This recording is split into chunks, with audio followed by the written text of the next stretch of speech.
Right, Club Championship, tight par 4. Let's kick things off with a nice tee shot.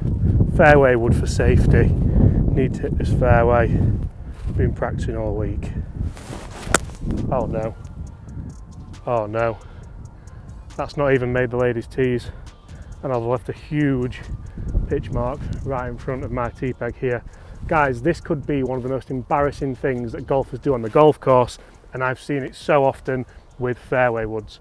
Hi everyone, my name's James Robinson. Welcome back to Get Good at Golf. On this channel, we aim to help you get good at golf just one day at a time, Monday right through to Friday. Guys, if you want bonus content, if you want meetups in the summer, if you want giveaways, if you want all that good stuff, then for the price of a pint, check out our memberships over on Sunday Club. That is in the link in the description below. Thank you to everyone that has joined so far for the bonus content.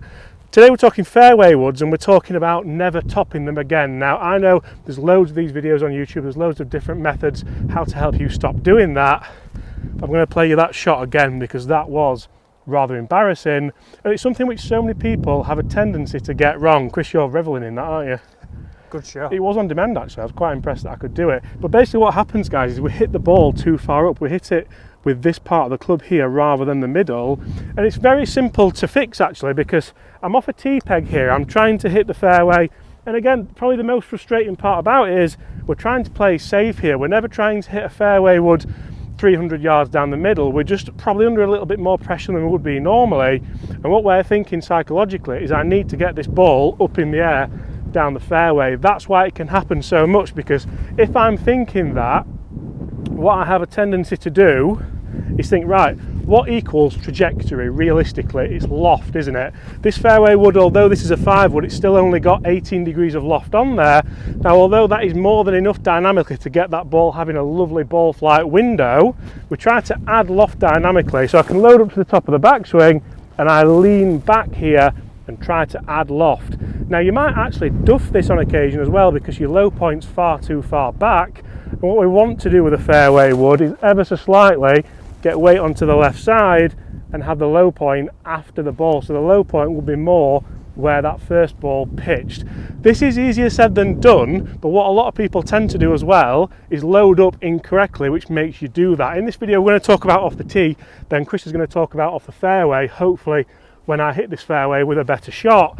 But guys, if you start loading up incorrectly, if you reverse pivot here, so you move to the left side, this is also something that we see. This would be more a problem you have all the time. This wouldn't generally just be with a fairway wood, but then your weight has to go somewhere. You're never just going to turn and stay on your left side there unless you're stacking and tilting, which I don't see many people do anymore. But guys, comment below if you're still stacking and tilting, because we're interested to see. But what you would generally do there is what I did on that tee shot. You would lean back. Again, I don't need to explain that again. You're going to catch the top of the ball. So how do I fix that? It's quite simple. I'm going to think about where I want that ball in my stance, and this might change ever so slightly. I'm going to put that just there to give me room for my left foot. You obviously can't do this on the first tee, but you can do it at the driving range and in practice. And all I'm going to think about is, right, where do I need my weight? A, at setup, B, at the top of the backswing, and C, at impact. Apart from that, I'm not thinking about anything at all. So I'm going to scudge this a little bit further forward here. And all I'm thinking is, to start with, I'm going to start 60% on my left foot, 40% on my right foot. From there, when I load up to the top of the backswing, that changes to be 60-40, favouring the trail side. And then through to impact, we get back to 60-40, favouring the lead side. So it's almost a move back and a move through, and that just flows towards the target. If I do that correctly, I should be able to present enough dynamic loft with enough speed to hit a really nice fairway wood down the middle of the fairway. So you can see how we mentioned about low point earlier, guys, and if Chris really comes in, you can see that I've disturbed the turf after the shot. The tee's moved forward ever so slightly, and I've hit that ball more out of the middle of that club face. That's a really good way of making sure you never top a fairway wood off the tee. This is easy. It gets a little bit more complicated down in the fairway. Chris, over to you. So when we're on the fairway, we need to think about what we need to do different off the tee. So one big word that I hear with fairway woods is sweeping the ball. So trying to sweep it off the ground. We're not trying to do that with a fairway wood. So when we've got a driver, when we've got it teed up nice and high, we are trying to sweep that ball off the tee. So very much like what James has just gone through there, we've got to think, yes, it's on a tee, but we're still trying to hit down onto the golf ball. To get this to go up, we need to hit a little bit down. It's a little bit more like an iron shot. So we want to get that weight transfer. I'm not trying to angle that body back, and I'm not trying to help it up into the air. And that's the same with it here.